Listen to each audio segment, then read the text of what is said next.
बिस्मिल्लाहिर्रहमानिर्रहीम। मुअज़्ज़ज़ समाईन अस्सलामु अलैकुम। नबी करीम सल्लल्लाहु अलैहि वसल्लम ने फरमाया, जो आदमी घर में दाखिल होते वक्त 3 बातों का एहतमाम करेगा, रिज़्क इसके दरवाजे तोड़ कर आएगा। सुबहान अल्लाह। घर में दाखिल होते वक्त अस्सलामु अलैकुम वरहमतुल्लाहि कहे, ख्वाह सामने कोई मौजूद हो या ना हो। इसके बाद एक मर्तबा सूरत इखलास पढ़े, कुल हुवल्लाहु अहद अल्लाहु समद लम यलिद वलम यूलद वलम यकुल लहू कुफुवन अहद।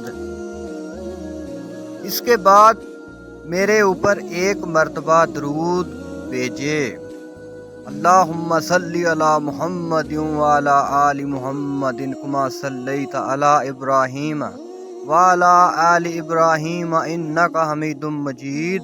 अल्लाहुम्मा बारिक अला मुहम्मदिन व अला आलि मुहम्मदिन कमा बारकता अला इब्राहीम व अला आलि इब्राहीम इन्नका हमीदुम मजीद। फरमाया मेरे नबी ने, जो शख्स ये अमल करेगा, रिज़्क उसके दरवाजे तोड़कर उसके घर में दाखिल होगा इंशाअल्लाह।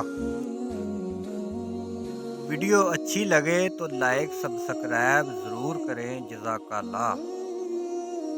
हम लोगों का सबसे बड़ा मसला ये है कि हम नमाज नहीं पढ़ते। रसूलुल्लाह सल्लल्लाहु अलैहि वसल्लम ने फरमाया, हरगिज़ वो आदमी जहन्नम में दाखिल नहीं हो सकता जो सूरज निकलने से पहले फजर की नमाज और सूरज गुरूब होने से पहले असर की नमाज पढ़े। सुबहान अल्लाह। मेरे नबी के फरमान सच्चे हैं।